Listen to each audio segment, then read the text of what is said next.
नमस्कार, आप देख रहे हैं यू न्यूज यूपी और मैं हूं राहुल सिंह। यूपी गुनाह में गुनाह की एक और सच्ची सनसनीखेज खबर लेकर मैं आपके सामने हाजिर हूं। यूपी के वाराणसी जिले में 11 दिसंबर के सुबह एक दिल दहला देने वाले हत्याकांड की वारदात को अंजाम दिया गया था। एक आंगनवाड़ी वर्कर महिला वर्कर की बड़ी ही बेदर्दी से घर में घुसकर सिलबट्टे से उसके सिर को कूचकर जो है हत्या की गई थी। इस हत्याकांड के खुलासे के लिए वाराणसी पुलिस की 3 टीमें लगाई गई थी। पुलिस ने 24 घंटे के अंदर इस हत्याकांड का खुलासा करते हुए 2 लोगों को गिरफ्तार किया। ये दोनों जो हैं पति पत्नी हैं। पुलिस ने जब इनसे इस हत्याकांड की पूछताछ की तो इन दोनों ने जो खुलासा किया उसने कहे सबको अंदर तक हिला कर रख दिया। हत्या की वजह में जो सामने आया, एक बार फिर से पति पत्नी और अवैध संबंधों वाली कहानी सामने आई। पता चला कि जो महिला आंगनबाड़ी वर्कर थी उसका इस युवक के साथ, जो आपकी स्क्रीन पर युवक दिख रहा है, उसके साथ प्रेम प्रसंग था और ये प्रेम प्रसंग जो है, अवैध संबंध जो है, यही हत्या की असल वजह बने, जिसके चलते पति पत्नी ने मिलकर महिला को बेदर्दी से मौत के घाट उतार दिया। क्या है पूरी कहानी, क्यों आखिरकार इस हत्याकांड की वारदात को अंजाम दिया गया, ये सब कुछ हमने कल जैसा आपने कहा था, जैसे ही खुलासा होगा वैसे ही हम बताएंगे। वैसे ही पुलिस ने खुलासा किया। अब हम आपको सब कुछ तफसील से बताते हैं। वैसे कल हमने 2-3 पॉइंट उठाए थे, जिनमें एक ये था कि कहीं ये संबंध जो हत्या है वो अवैध संबंधों के चलते हत्या तो नहीं की गई। वही निकला इस हत्याकांड के पीछे अवैध संबंध और जिस्म के सुख कहे वो है जिसके चलते इस हत्या की वारदात को अंजाम दिया गया। चलिए अब सिलसिलेवार तरीके से पूरा घटनाक्रम हम आपको बताते हैं। वाराणसी के शिवपुर थाना क्षेत्र है, यहां पर लक्ष्मणपुर गांव है। लक्ष्मणपुर गांव में 11 दिसंबर की सुबह लगभग 8 बजे दूध कारोबारी जो है शैलेश पटेल और उनकी पत्नी 45 वर्षीय जो है सीता उर्फ अनुपमा पटेल जो है, ये एक घर में अपने घर में रहते थे। ठीक है, 11 दिसंबर की सुबह जो शैलेश पटेल है वो सुबह रोज की तरह, चूंकि उनका दूध का कारोबार था, दूध डेयरी टाइप का दूध बेचने का काम था, सुबह दूध लेने के लिए गए थे। 6:30 बजे के आसपास जो है अनुपमा पटेल अपने घर के बाहर झाड़ू लगाते हुए आस पड़ोस के लोगों को दिखती है। 6:45 पर अनुपमा पटेल से एक बच्चा जो पड़ोस में रहने वाला था वो दूध लेकर जाता है और इसके बाद जब करीब 8 साढ़े 8 बजे के आसपास शैलेश पटेल जो है अपने घर लौटकर आते हैं तो घर पर अनुपमा नहीं मिलती है। पहले उन्हें घर का मेन गेट खुला हुआ दिखता है। जैसे ही वो घर के मेन गेट के अंदर जाते हैं तो अनुपमा को आवाज देते हैं, लेकिन अनुपमा कहीं उसका कोई रिस्पॉन्स नहीं आता। इस दौरान शैलेश देखते हैं कि कमरे का एक कमरा जो है उसका दरवाजा जो है बाहर से कुंडी लगाकर बंद किया गया है। ये बात जो है शैलेश पटेल को हजम नहीं होती कि आखिर किसने, क्योंकि वही 2 लोग रहते थे उस घर में, कोई और तीसरा शख्स तो था नहीं, तो आखिर दरवाजा क्यों बंद किया गया। जब शैलेश पटेल उस कमरे की कुंडी खोलकर अंदर घुसते हैं तो वो ये देख दंग रह जाते हैं कि उनकी पत्नी की लाश जो है उस कमरे में फर्श पर पड़ी हुई थी और चारों तरफ फैला हुआ था खून। किसी ने अनुपमा पटेल के सिर पर सिलबट्टे से, किसी भारी चीज से ताबड़तोड़ वार कर उनके सिर को कूच डाला था और उनके मौत के घाट उतार दिया था। इसके अलावा जो अनुपमा पटेल के कान के झुमके थे वो चोर नोचे गए थे, वो नोचने के निशान दिख रहे थे, कान से नीचे खींचे गए हैं। इसके अलावा उनके घर की अलमारी में रखा हुआ कैश गायब था और कुछ गहने भी गायब थे। तो तरह तरह की जब इस हत्याकांड, जब वो शैलेश पटेल अपनी पत्नी की लाश को देखते चीखते हैं, चिल्लाते हैं, तो आस पड़ोस के लोग इकट्ठा हो जाते हैं। शैलेश पटेल की जो माता पिता का घर जो उनके घर से थोड़ी दूर पर था वो इकट्ठा हो जाते हैं और सभी जब पहुंचते हैं वो देखकर, घटना देखकर दंग रह जाते हैं। पुलिस को बुलाया जाता है, पुलिस मौके पर पहुंचती है और जांच पड़ताल शुरू करती है। कई लोगों का अलग अलग अंदाजा था। किसी को लग रहा था कि कोई अपना इसमें शामिल है, किसी को लग रहा था चूंकि घर से कैश गायब था, गहने गायब थे, कान की बालियां नोची गई थी, मतलब झुमके जो थे वो नोचे गए थे, तो लोगों को लगा कहीं ऐसा तो नहीं कोई चोर लुटेरा आया हो जिसने लूट के इरादे से इस हत्या की वारदात को अंजाम दिया। वाराणसी पुलिस ने 3 टीमें बनाकर इस हत्याकांड की जांच शुरू की। जांच के दौरान पुलिस ने महज 24 घंटे के अंदर ही इस हत्याकांड का खुलासा करते हुए जो मुख्य आरोपी थे मोहित यादव और एक है अंजलि चौहान जो मोहित यादव की पत्नी है, उसे गिरफ्तार किया।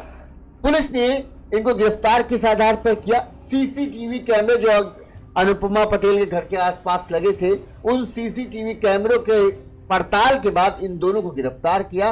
और इनसे जब पूछताछ की गई तो उन्होंने जो बताया, खासकर मोहित ने जो बताया, उसने तो सबका हैरान कर दिया। यहां तक कहें सबका मुंह खुला को खुला रह गया। मोहित ने बताया कि अनुपमा पटेल के साथ उसके पिछले करीब 1.5 साल से जो है अवैध संबंध थे और ये अवैध संबंध इस हद तक थे कि सारी सीमाएं पार कर चुके थे। अब अनुपमा पटेल जो है मोहित पर अपने साथ कहें शारीरिक संबंध बनाने के लिए इस कदर दबाव डालती थी और यहां तक कि उसे पैसे तक देती थी शारीरिक संबंध बनाने के। ये मोहित ने बयान दिया है, ठीक है, हम अपनी तरफ से नहीं बोल रहे हैं, जो कहें आप लोग कोई को कहे तो सब मोहित कहना है कि मुझसे शारीरिक संबंध बनाने के लिए मतलब एक तरह में प्रेशर देती थी। पहले तो हमें भी अच्छा लगता था, लेकिन इधर जब मैंने लव मैरिज कर ली तो पहले अनुपमा ने इस चीज का विरोध किया, लव मैरिज का, फिर भी जब शादी हो गई तो हो गई, फिर भी वो मुझसे शारीरिक संबंध बनाने के लिए दबाव बनाती थी और इसके बदले मुझे पैसे तक देती थी। लेकिन मैं अब इस अवैध संबंध को, रिश्ते को हमेशा खत्म करना चाहता था क्योंकि मैं अपनी पत्नी से बहुत प्यार करता था। जब मैंने उसके इन प्रस्तावों को ठुकराना शुरू कर दिया तो अनुपमा मुझे धमकाने लगी कि अगर वो मैं उसकी बात नहीं मानूंगा तो वो मुझे कहीं फंसवा देगी, झूठे मुकदमे में डलवा देगी, जेल में फंसवा देगी। इसलिए मैं जब उसकी धमकी से एक तरह से कहे परेशान आ गया, उससे अवैध संबंध रखना नहीं चाहता था, शारीरिक संबंध नहीं बनाना चाहता था, तो मैं और मेरी पत्नी ने मिलकर इस पूरे हत्याकांड की साजिश रची और मौका लगाकर, ताक लगाकर, जैसे ही हमें मौका मिलता है हम दोनों ने मिलकर जो है अनुपमा पटेल की बेदर्दी से हत्या की और फिर वहां से उस पूरी घटना को लूट दिखाने के लिए, चोरी के इरादे से हत्या दिखाने के लिए वहां से गहने और रुपए चुरा लिए ताकि सबको ये लगे ये हत्याकांड की साजिश जो है, जो हत्या की गई है वो लूट के इरादे से की गई है, ना कि कोई पुराना कनेक्शन है। अब पुलिस ने इस पूरे केस का कैसे खुलासा किया ये सब भी हम आपको बताएंगे। ये शुरुआती जो लोग कहते हैं ना कि बहुत बड़ा लंबा आप बताते हैं, तो ये छोटा मामला उनको समझ में आ गया होगा, कहानी ये है। अब हम आपको विस्तार से पूरा घटनाक्रम बताते हैं कि शुरू से लेकर अंत तक कैसे इनका प्रेम संबंध शुरू हुआ, कैसे मोहित और अनुपमा पटेल के एक दूसरे से प्यार शुरू हुआ, कहां मोहित और अनुपमा एक दूसरे से कैसे मिले, ये सब जानकारी अब हम आपको जो विस्तार से अपनी खबर बताते हैं उसमें बताते हैं। ये वाराणसी का शिवपुर थाना क्षेत्र का लक्ष्मणपुर गांव है, ये सभी को पता है, जहां की ये घटना है। शैलेश पटेल जो है ये दूध सप्लाई का काम करते हैं। घर पर इनकी पत्नी जो है अनुपमा पटेल उर्फ सीता रहती हैं। वहीं शैलेश के जो माता पिता का घर है वो इनके घर से अलग है। आंगनबाड़ी कार्यकर्ता जो है अनुपमा पटेल जो है आंगनबाड़ी वर्कर है। 45 साल की इनकी उम्र है। बनारस के खुजरी केंद्र पर ये तैनात है अनुपमा पटेल उर्फ सीता। वहीं पर जो है अनुपमा का मायका है। शादी के इनके शैलेश पटेल और अनुपमा के शादी के करीब 10 साल हो चुके थे, लेकिन इनके कोई संतान नहीं। पति शैलेश जो ने, जैसा कि मैंने आपको बताया कि 11 तारीख को जो हत्या हुई, जब हत्या हुई तब वो 5 बजे दूध रोजाना की तरह दूध लेने निकल जाते हैं, पैकेट दूध के लेते हैं और 8 बजे तक दूध के पैकेट लेकर आ जाते हैं। और उसके इस दौरान जो है अनुपमा भी अपना काम निपटाती है, दुकान देखती है और फिर वो अपना आंगनबाड़ी जो काम में है वो चली जाती थी। 11 तारीख को भी यही हुआ। शैलेश रोज की तरह 5 बजे उठते हैं और दूध के पैकेट लेने के लिए निकलते हैं। इस दौरान अनुपमा भी उठ जाती है क्योंकि झाड़ू और नाश्ता पानी तैयार करने के लिए उसे भी समय चाहिए होता है, तो अनुपमा भी उठ जाती है। पहले पति को वो बाइक तक छोड़ती है ताकि पति जाए और इसके बाद वो घर की साफ सफाई, घर के बाहर झाड़ू वाड़ू लगाने का काम शुरू करती है। इस दौरान पड़ोस में रहने वाले कई लोगों ने 6:30 बजे के आसपास जो है अनुपमा को झाड़ू लगाते हुए घर के बाहर देखा। यहां तक कि शैलेश की जो मां थी उन्होंने भी ये देखा कि उनकी जो बहू है अनुपमा वो घर के बाहर झाड़ू लगा रही, क्योंकि उसी वक्त वो भी अपने घर के बाहर की सफाई कर रहे थे। इसके बाद क्या हुआ हम आगे बताएं। सबसे पहले हम आपको जो शैलेश की मां है उन्होंने क्या कहा था वो सुनाते हैं, फिर आगे हम पूरी कहानी बताएंगे, ठीक है। बेला देवी ना हमारे पतो रही ने भैया। हाँ लगम करत खात रही, जाते रही ड्यूटी पे, जाते रही सोची घारी खाना बना के चल जब ड्यूटी पर। तो हम भैया हम तो देखे बाकी हम अपन वो भी घर दूरे पर हते नहीं। तो हम अपन चल गए, हम अपन खाना पीना बनाई, तो हम चल गई भैया। तो यहाँ अब ना हम जान पाई कि के वहाँ घुस के घरे में उनके मारत बा पीटत बा, हम वहाँ ना देख कैसे काके के बताई का करी हम बतावा। हैं? अरे आज 8 बजे का घटना आई है, 8 बजे का।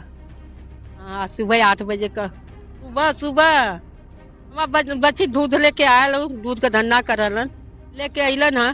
तो वो फोन कैलन कि पापा ऐसा तो बात हो गया तो लोग हम कहाँ। तो भैया हमने तो यठिया भाई हमने कहा जान अभी तो तब मम्मी गई ले तो आयल है। तो कैसे ऐसे घटना हो गल भैया, तब हमने नाई के देखली कि ऐसा जाके कर देले दूध के आयल की का भयल का नहीं भयल भैया। हम ना जान भाई, हम ना जान भैया, इसी से कुछ से बोलत तो नहीं रहा। अब पता नहीं भाई केकरे मन में का बसल बा का ना बसल बा, हम जानत भाई।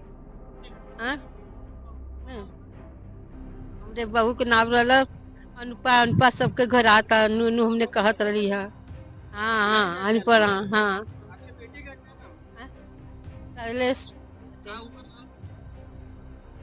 बहू का यही नहीं रही ना, बाल बच्चा ना भइल ना रहल। हाँ तो ये थी शैलेश पटेल की माँ, जिन्होंने बताया कि कैसे क्या घटनाक्रम हुआ, कैसे आखिरी टाइम उन्होंने अपनी बहू को घर के बाहर झाड़ू लगाते हुए देखा। 6:45 पर एक पड़ोस में ही रहने वाला मुस्लिम बच्चा था, वो भी इनके घर से दूध लेने आता था और दूध का पैकेट लेकर गया। पुलिस ने उससे भी पूछताछ की तो उसने कहा हम आए थे और जो दीदी थी, भाभी जो थी, उन्होंने दूध का पैकेट दे दिया, हम लेके चले गए। इसके बाद करीब 8 बजे जो है शैलेश पटेल अपने घर वापस आते हैं तो उन्हें अनुपमा घर में नहीं दिखती है। तब वो आवाज लगाते हैं लेकिन अनुपमा को कोई जवाब नहीं आता। इसके बाद ये देखते हैं कि घर का दरवाजा खुला हुआ है और अनुपमा घर पर नहीं है। उन्हें लगा शायद कि हो सकता है अनुपमा माँ के घर गई हो, लेकिन वहां से भी पता चला वहां नहीं है। जब वो घर के अंदर आते हैं तो घर का एक दरवाजा बंद मिलता है। घर की कुंडी खोलते हैं तो उन्हें अनुपमा की लाश मिलती है, जिसके बाद फिर पूरा पुलिस आती है, पूरी जांच पड़ताल करती है। इस दौरान जब पुलिस पहुंचती है तो पुलिस सीसीटीवी कैमरे, सबसे बड़ी बात आसपास जो सीसीटीवी कैमरे लगे थे उनको खंगालना शुरू करती है। इसके बाद पुलिस 3 टीमें बनाती है। एक तो अनुपमा पटेल का जो मोबाइल का सीडीआर कि वो अनुपमा किससे बातचीत करती थी, किससे नहीं बातचीत होती, किसके साथ वो व्हाट्सएप चैट करती थी, ये चेक कर रही थी। दूसरी टीम सीसीटीवी चेक कर रही थी। तीसरी टीम जो है, चूंकि शुरुआत में अनुपमा पटेल के पति पर भी शक था, लिहाजा अनुपमा पटेल के पति कितनी देर में कहां, जहां से दूध लेने जाते थे वहां पहुंचते थे, वहां से आने जाने में कितना समय लगता था, ये सब जांच कर रही थी और पड़ोसियों से पूछताछ कर रही थी क्या उन्होंने किसी को ऐसा देखा जिसके ऊपर उनको शक हो। इस दौरान पुलिस ने पता किया कि जो सीसीटीवी कैमरे है उसमें एक पति पत्नी का जोड़ा जो है वो उन्हें 6:45 के बाद, जो 7 बजे करीब 7 से 7:30 बजे के आसपास जो है पति पत्नी का एक जोड़ा जो है वो घर के आसपास मंडराता हुआ दिखता है बार बार। उसमें पहले पति पत्नी दोनों साथ आते हैं, फिर पति एक जगह रुक जाता है और जो पत्नी है वो घर की तरफ, अंजलि के घर की तरफ, अनुपमा पटेल के घर की तरफ जाती है। 2-3 बार वो आती जाती है और उसके बाद वो घर के अंदर जाते हुए एक सीसीटीवी कैमरे में दिख जाते हैं। वहीं जहां पर खून, जहां पर अनुपमा पटेल के सिर पर मारा गया था, वहां पर एक जूते का निशान भी मिलता है, जिसको फॉरेंसिक टीम जब जांच करती है तो फॉरेंसिक टीम ये अंदाजा लगाती है कि ये जूते के निशान जो है वो किसी ऐसे शख्स का है जिसका भार बहुत ज्यादा नहीं, जो हल्का फुल्का आदमी है। तो ये जूते का भार जो है, जो लड़की आप देख रहे होंगे इसमें अंजलि जो है मोहित की पत्नी, वो काफी दुबली पतली है और ज्यादा वेटेड नहीं। जूते का निशान उसके कद काठी के हिसाब से पूरा मैच हो रहा था कि हाँ ये जूता उसका पहना हुआ हो सकता है।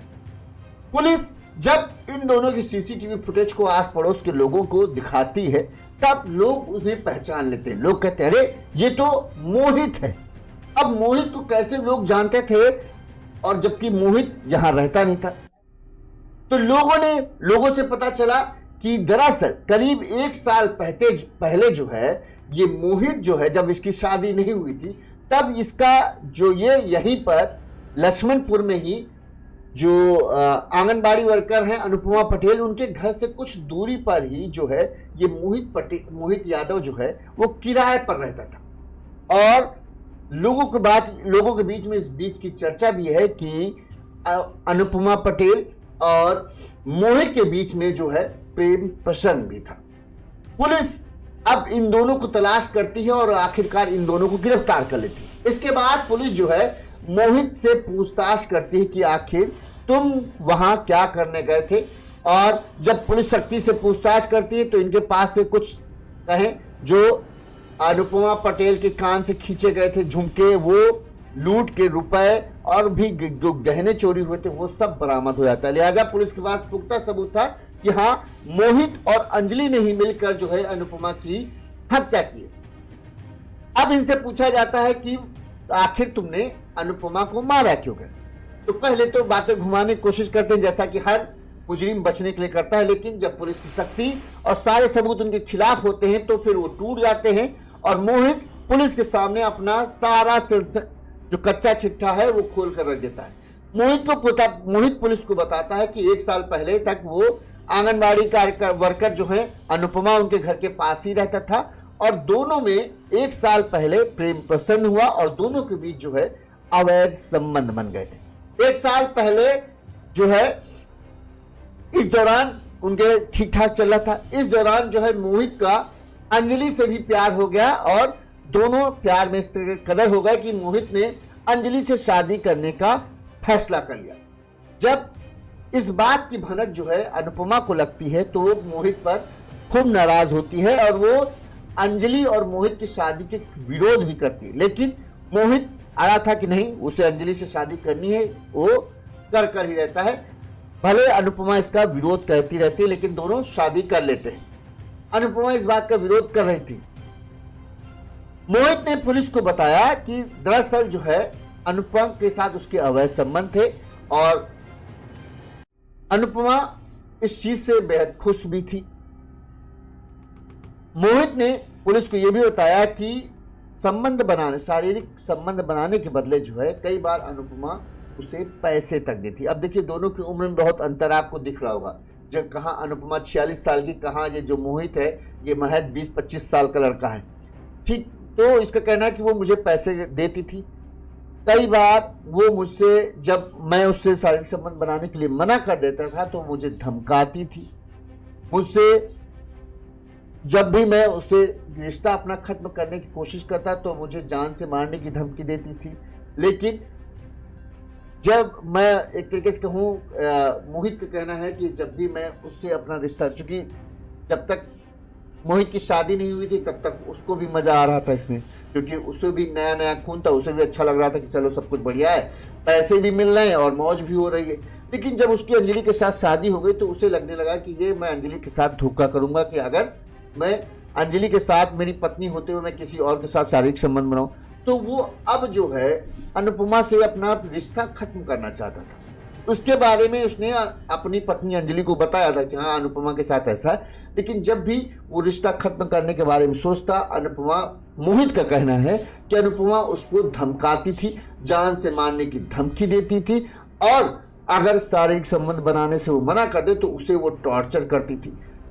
इसी बात से जो है मतलब तरह तरह के झूठे वो मतलब धमकाना कि अगर तुम नहीं करोगे, नहीं मेरे साथ संबंध बनाओगे, तुम्हें मैं इस तरह से फंसा दूंगी, फलाना ठिकाना, उस मोहित का कहना है ये सब कि वो मुझे एक तरीके से टॉर्चर करने लगी थी। अब इन सब बातों से जो है मोहित कहने लगा मैं तंग आ गया था, मुझे समझ नहीं आ रहा था क्या करूं। लिहाजा मैंने अपनी पत्नी को सब कुछ बताया और हम दोनों ने मिलकर अनुपमा से छुटकारा पाने का हमें एक ही तरीका सूझा कि अनुपमा को मार दे, तभी हम अनुपमा से मुक्त हो सकते हैं। लिहाजा हम दोनों ने प्लानिंग की कि अनुपमा को मारना कैसे। हमें यह पता था कि अनुपमा का पति दूध का कारोबार करते, क्योंकि 1 साल पहले वो अनुपमा के घर के पास ही रहता, तो उसे पता था। क्योंकि जब जाहिर सी बात है जब पति नहीं होता होगा तभी दोनों के बीच में जो संबंध बनते होंगे। तो इसका कहना है कि हमें पता था कि पति जो है इतने बजे दूध लेने जाता है, इतने बजे तक लौट के आता था। तो पूरी प्लानिंग के तहत हम उसके घर के समय, जब पति निकलता है उसके बाद जो है हम उसके घर के पास पहुंच जाते हैं। जो मेरी पत्नी थी, सबसे पहले वो अनुपमा के घर के आसपास जाती कि कोई कहीं आ ना जाए, पहले वो देखती है। 7 बजे तक हम लोग उसके घर पर नजर रखे रहते। इसके बाद करीब जो है आधे घंटे तक इधर से उधर देखने के बाद मेरी पत्नी जो है दही लेने के बहाने दरवाजा खुलवाती है। अनुपमा आती है, चूंकि शायद जानती भी थी इसलिए वो जैसे ही अंदर दही लेने जाती है, पीछे से अंजलि और अंजलि के पीछे जो है मोहित, वो अंदर घुस जाता है। इससे पहले अनुपमा मोहित की आहट जान पाए, मोहित कहता है कि हमने सबसे पहले वही सिलबट्टा उठाया और उसी सिलबट्टे से उसके सिर पर पीछे से ही जोरदार हमला कर दिया। सिलबट्टा लगते ही एक ही सिलबट्टे के वार में जो है अनुपमा को चीखने का मौका नहीं मिला और वो वहीं पर गिर गई। इसके बाद सिलबट्टे से हमला हमने तब तक रोका नहीं, वार करना रोका नहीं, जब तक कि उसकी सांसें हमेशा के लिए थम नहीं गई और उसकी मौत नहीं हो गई। उसके बाद उसकी लाश को हमने कमरे में डाल दिया। अब हमारा ये था कि इस हत्या को हम ऐसा दिखाएं कि लोगों को लगे कि ये लूट के इरादे से हत्या की गई। लिहाजा हमने उसके कान के पाले झुमके जो थे उन्हें नोचा, घर की अलमारी में रखे जो कैश था करीब 2 लाख रुपए आसपास, 2 लाख के गहने, 2 लाख के गहने और जो अलमारी में रखे थे उन्हें उठाए और 73,000 रुपए कैश घर में रखा था उसे उठाकर भाग गए, ताकि सबको ये लगे कि हाँ लूटने के इरादे से कोई घर में घुसा और उसने लूट के इरादे से इस हत्या की वारदात को अंजाम दिया, ताकि किसी को उन पर शक ना आए। ये उनका मास्टर प्लान था। लेकिन एक तो सीसीटीवी को उन्होंने ध्यान नहीं दिया कि घर के आसपास कहीं सीसीटीवी कैमरे लगे तो नहीं है, वही मुश्किल उनके लिए पड़ा। सीसीटीवी में वो घर के आसपास मंडराते हुए दिख गए और लोगों ने उन्हें पहचान भी लिया। इसके अलावा घर के अंदर जूते के जो निशान मिले वो जूते भी इन्हीं के थे। पुलिस को जांच के दौरान उनके घर से ये जूते बरामद हो गए। दूसरी चीज, जो खून के कप जिस कपड़े पहन के ये वारदात को अंजाम देने गए थे, पुलिस ने इनके पास से वो कपड़े भी बरामद कर लिए जिनमें जो है अनुपमा का खून भी लगा हुआ है। इस मामले में एडीसीपी नीतू कादियान ने बताया कि क्राइम ब्रांच ने आरोपियों को पकड़ने के लिए 200 सीसीटीवी फुटेज खंगाले। इसमें घर से निकलते हुए पति पत्नी दिखते हैं। इसी आधार पर दोनों को लालपुर पांडेपुर थाना क्षेत्र के लालपुर पांडेपुर थाना क्षेत्र से धर दबोचा गया। इनकी गिरफ्तारी में फॉरेंसिक क्लू मददगार बने। घर में मिले जूतों के निशान का प्रेशर काफी कम था और इससे ये पता चला कि इन दोनों की पर्सनालिटी के हिसाब से ही वो जूतों के निशान मैच कर रहा था। जूते भी इनके बरामद कर लिए हैं। दंपत्ति के पास से महिला के करीब 2 लाख के गहने, 73,000 रुपए से कैश, ये सब भी बरामद हुआ है। इसके अलावा जो इन्होंने कपड़े हत्या के समय पहने थे उन कपड़ों को भी पुलिस ने बरामद कर लिया है। और एक चीज, इन्होंने सिर्फ सिलबट्टे का इस्तेमाल हत्या में किया था, बल्कि एक चाकू का भी इन्होंने इस्तेमाल किया था। कि पहले इन्होंने जब सिलबट्टा नहीं मारा, पहले चाकू से गर्दन पीछे से मारा, ताकि वो जब यहाँ की नस कट जाएगी तो आवाज नहीं निकल पाएगी। पहले चाकू से मारा, फिर सिलबट्टे से कूच डाला ताकि बचने की कोई संभावना न रह जाए। पुलिस ने इस मामले में क्या कहा वो भी सुनिए, ताकि आपको पूरा विस्तार से उन्होंने बताया कि आखिर कैसे उन्होंने पूरे घटनाक्रम को सुलझाया। जी, कल थाना शिवपुर में एक महिला का शव मिला था जिनका नाम अनुपमा था, अनुपमा पटेल। तो मौके पर जाके शिवपुर पुलिस और तमाम एसओजी की टीम भी वहाँ मौका मुआयना की थी। उसके बाद हमने 3 टीमें बनाई थी ताकि घटना का जल्दी खुलासा हो सके। और सीसीटीवी फुटेज से इस घटना का खुलासा हुआ है, जिसमें कि एक लड़का मोहित यादव और उनकी वाइफ अंजलि चौहान, जो कि मृतका के घर के पास ही पहले किराए के कमरे पे रहते थे, वो इस घटना के दोनों अभियुक्त हैं। और चूंकि इनका 1-1.5 साल से मृतका के घर पे आना जाना था, उसी बीच इनके और मोहित के बीच में नज़दीकियां बढ़ी थी और उसके बाद ये आने जाने लगे थे। इनका अनैतिक संबंध भी था। उसी से जब लड़के ने शादी कर ली, पहले वो लड़का सिंगल था, अभी जब लड़के ने शादी कर ली तो जब उनकी वाइफ ने मना किया आनाकानी की, तो उसी के चलते ये विवाद हुआ मृतका के साथ।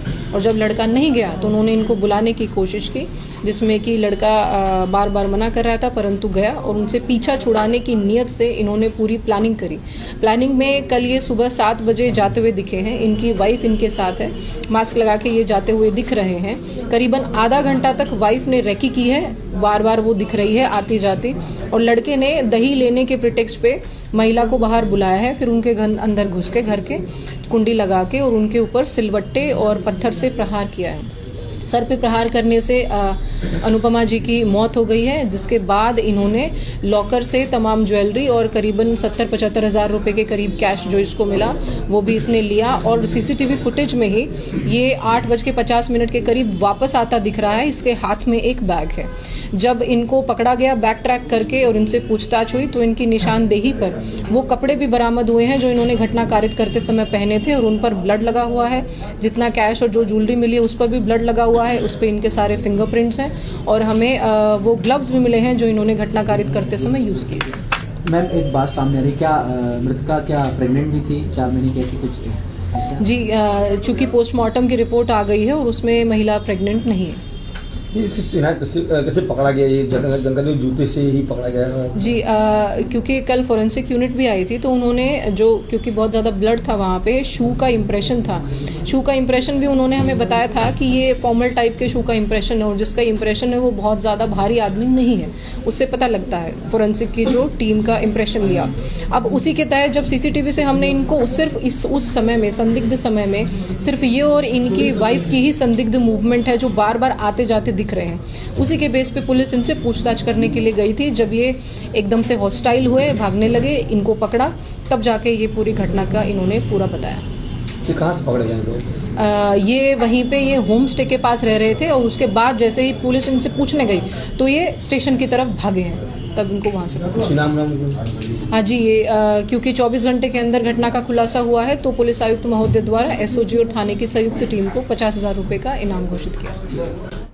24 घंटे के अंदर पुलिस टीम ने इस केस का खुलासा किया, लिहाजा पुलिस टीम को इनाम भी दिया गया है। लेकिन एक बार फिर से अवैध संबंधों के चलते एक परिवार उजड़ गया, जो कहें 20-25 साल की उम्र में जहां पढ़ने लिखने और अपने आगे बढ़ने, अपने परिवार की मदद करने की उम्र थी, उस उम्र में एक युवक और युवती को जेल जाना पड़ा सिर्फ और सिर्फ शारीरिक सुख के चलते। इसीलिए कहा जाता है कि सही समय हर काम को करने से पहले 10 बार सोचना चाहिए कि हम ये कर रहे हैं, इसका नतीजा क्या हो सकता है।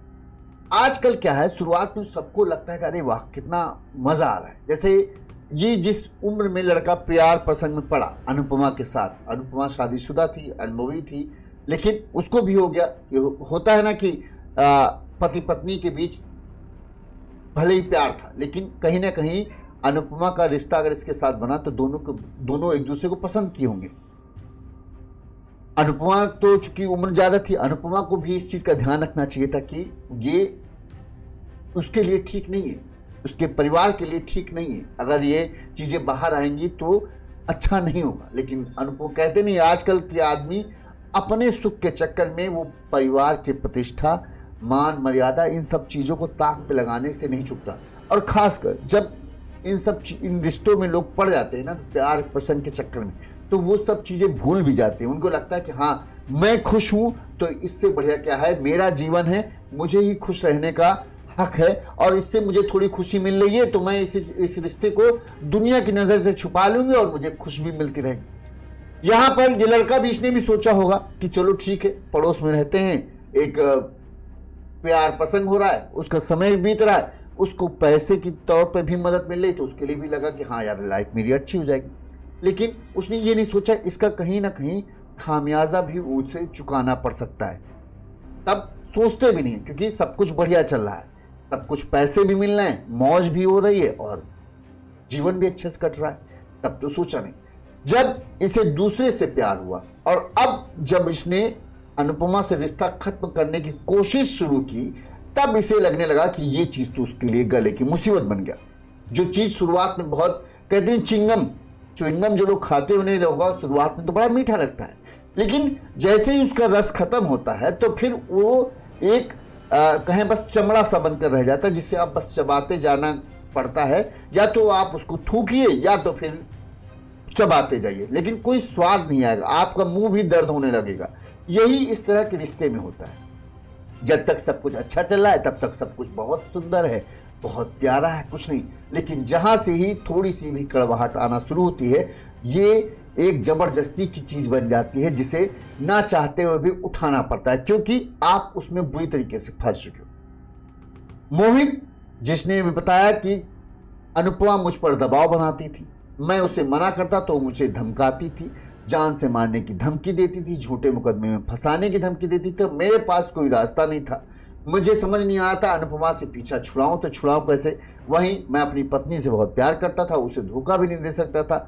पत्नी को बताते हैं तो समझ में नहीं आता, तो बस एक ही रास्ता दिखता है कि अगर अनुपमा को किसी ना किसी तरह से मार दिया जाए तो सारी समस्याओं का हमारे पास समाधान हो जाए, क्योंकि अनुपमा बात सुनने के लिए तैयार नहीं थी। ये मोहित का कहना है। अब बचने के लिए कोई रास्ता नहीं बचा तो इन्होंने ये रास्ता अपना लिया। नतीजा क्या निकला? सोचने में जैसा पहले कदम उठाने में इन्हें गलती की कि अवैध संबंधों में पड़ जाने, एक शादीशुदा महिला के साथ आप अवैध संबंध में पड़े, तो आपने ये नहीं सोचा कभी ना कभी आपका राज खुलेगा। जिस दिन खुलेगा हो सकता है पति को पता चल जाता तो पति आपको मारता पीटता, गांव वालों को पता चलता वो मारते पीटते, लेकिन किसी न किसी दिन आपका ये राज तो खुलना ही था। तब आपने नहीं सोचा। दूसरा, जब आपको अब इस संबंध से छुटकारा चाहिए था तब भी आपने बस एक ही रास्ता सोचा, आसान तरीका से, इसको मार देंगे तो सब कुछ खत्म हो जाएगा और कोई हमें पकड़ भी नहीं पाएगा। लेकिन ये नहीं सोचा कि कानून जब हत्या किसी महिला की होगी, पुलिस जांच पड़ताल करेगी तो कहीं ना कहीं कोई ना कोई सुराग अगर आप छोड़ दोगे तो फिर आप फंसोगे जरूर। और वही हुआ, कई सारे सबूत इनके खिलाफ मिले और अब एक कदम उठा के जिंदगी बर्बाद की थी और यहाँ पर जिंदगी तो खत्म, तबाही हो गई। अब दोनों की जिंदगी जेल की सलाखों के पीछे गुजरेगी। वहीं जो शैलेश पटेल थे बेचारे, उनका तो घर उजड़ ही गया है।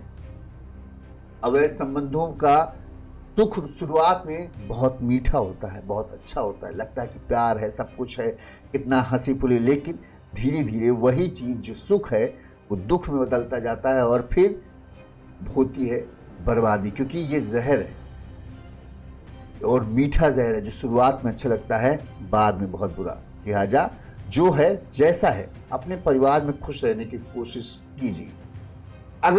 अगर आपको लग रहा है कि आप अपने परिवार में खुश, तो पहले पूरा तरीके से अपने परिवार से रिश्ता खत्म कीजिए, फिर दूसरा रिश्ता शुरू कीजिए। अगर आप एक साथ दो नाव में चलने की कोशिश करेंगे तो जाहिर सी बात है एक लहर जहां आई नाव हिचकोले खाएगी और आप फिर डूबने से आपको कोई बचा नहीं सकता। यही जिंदगी का सच है, असल सच। कोई भी कितना भी शातिर हो जो ये सोचता हो कि वो अपने अवैध रिश्तों को छुपा लेगा, नहीं छुपा सकता। एक न एक दिन उनका सच सामने आएगा। जब भी सच सामने आएगा आपकी जिंदगी तबाह होनी तय है, क्योंकि कोई सब कुछ बर्दाश्त कर सकता है, इन चीजों को बर्दाश्त नहीं कर पाता। इस खबर पर बहरहाल आपकी क्या राय है हमें कमेंट करके जरूर बताइएगा। इसी तरह से गुनाह की तमाम खबरें हम आप तक पहुंचाते रहेंगे। अगर आपको हमारी खबरें अच्छी लगती हैं, जैसे इन भाइयों ने हमें आर्थिक तौर पर मदद की है, हमें आर्थिक मदद की जरूरत भी रहती है, तो आप हमें आर्थिक तौर पर मदद कर सकते हैं। आप अपने सामर्थ्य अनुसार जो भी चाहे हमें आर्थिक तौर पर भेज सकते हैं। हमारा फोन पे नंबर स्क्रीन पर फ्लैश हो रहा है, इस पर आप UPI के माध्यम से हमें पैसे ट्रांसफर सकते हैं। इसी तरह से हम खबरें आप तक पहुंचाते रहेंगे। ये कल हमने खबर दिखाई थी, आज इसका खुलासा हुआ और जैसे ही खुलासा हुआ हम पूरी खबर लेकर आपके पास आए। अगर फिर भी आपका इस खबर से कुछ जुड़ा ऐसा सवाल है जो आपको लग रहा है कि अभी तक हमें समझ नहीं आया कि ये कैसे हुआ, तो आप पूछ सकते हैं और कमेंट बॉक्स में हम उसका जवाब जरूर देंगे। देखते रहिए यूनिज़ यूपी। नमस्कार। चैनल को सब्सक्राइब और लाइक जरूर कर लीजिएगा।